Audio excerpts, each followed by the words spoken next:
Well, we see the mining industry a lot bigger than what it is today. We also see the mining industry as probably needing to focus a lot on becoming more cost effective. We believe that the mining organizations of the future will also have to be very focused on retaining their staff and making sure that they are empowered and that they feel being at that particular mine is a good place to work. They would want to stay. Good question. There's two big key drivers in the mining industry at the moment. That we see is the business improvement as far as managing the mine cycles and being a little bit smarter about how resources are used. And the other area, of course, is the mining automation. There's a big focus now on actually getting smart equipment, smart machinery at the mine face to actually replace, I suppose, a lot of the high cost of manning these mines and the high turnover of employees and mining staff. So we're getting a lot of inquiries, I suppose, from large mining companies to say, right, okay, how can we move to the next stage and actually operate automatic equipment and actually have live data coming from truck fleets or coming from underground equipment so that we can actually have a more control and more live information. I think that the consolidation within the mining industry is going to continue. The acquisitions of smaller companies by larger companies. I think there's a heavy presence and a penetration towards next generation initiatives around remote operation centres and remote operability, also autonomy, and in support of that, once again, a view and a vision towards optimisation and integrated planning within complex mining businesses.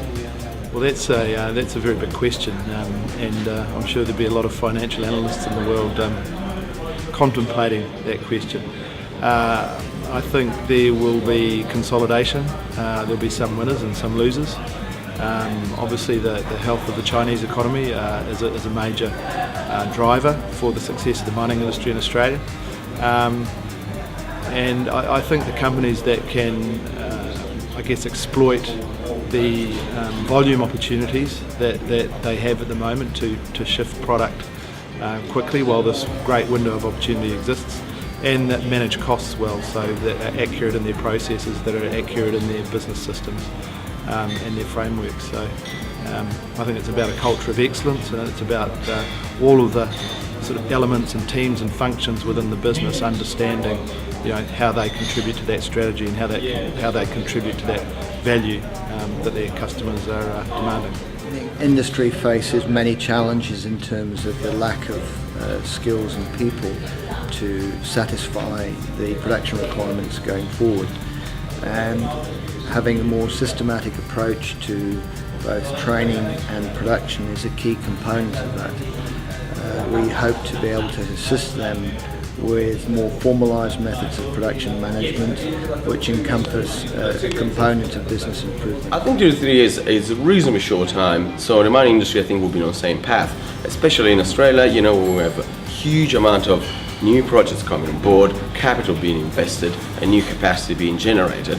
We also believe that the market is not going to change substantially in terms of demand for those resources. So what this would do, though, would create increasing pressures on resources. I mean resources in terms of people and materials across all those projects in Australia. So this will be a challenge with increasing cost, things like that we all have to manage.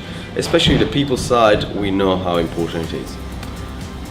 Innovative ideas in that area to retain, attract, upskill, make people work safely, I think will go a long way in the mining industry and will have a huge potential. Secondly, I think we need to understand the global market. I think there is sovereign debt risks and volatility. They will impact mining conditions, so increasing some risk for mining companies. So in this context, I think mining, developing a business improvement or business excellence, and having that intelligence within the organization that can really leverage that on once challenges or the market condition change for whatever reason.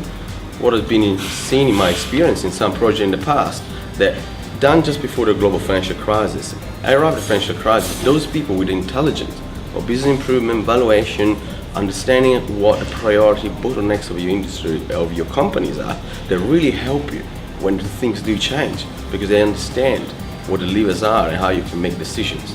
So To link it back, I think the business improvement will really help the companies going forward to tackle the challenges as they come. In the next 2 to 3 years, process improvement in the mining industry is going to be very important. A lot to do with the fact that there's going to be change in the industry, there's going to be more competition, there might be a slight downturn in supply and requirements. So I think having more intelligence about your business and have better understanding of your processes will allow you to adapt to that change better.